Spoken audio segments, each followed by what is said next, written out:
इंस्टाग्रामच्या पैशापासून मी चालू केली hotel.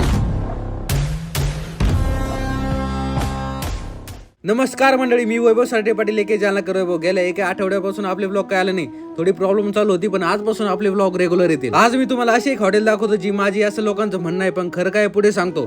Jalna Mantha road घोडेगाव पाटीवर असलेली सराटे बंधू ही हॉटेल तुम्ही एकदा तरी पाहिले असेल। हॉटेलचं नाव सराटे बंधू असल्या कारण मला खूप लोक विचारतात ही हॉटेल तुमची आहे का, तर मी नेहमी हा बोलतो। त्याचं कारण म्हणजे आपल्या गावकऱ्यांनी शेतीसोबत काहीतरी नवीन करण्याचा प्रयत्न केला। कोणताही व्यवसाय असो, सुरुवातीला जवळच्या लोकांनी सपोर्ट केला तर तो नक्कीच चालतो, आणि एक गावकरी म्हणून आपण त्यांना सपोर्ट करायला पाहिजे। हॉटेल बद्दल चर्चा करत असताना हायवे वरून जात असणारे आपले काही फॉलोअर्स मला इथे भेटले, त्यांच्यासोबत थोडेफार फोटो काढले। तेवढं सराटे बंधू हॉटेलची स्पेशल डिश तयार झाली, डाळबट्टी, आणि त्या शेवगा तर लोकांना खूपच आवडतो। आतापर्यंत हॉटेलमध्ये डाळबट्टी मी कधीच खाली नाही, पण इथली डाळबट्टीची टेस्ट तर एकच नंबर आहे।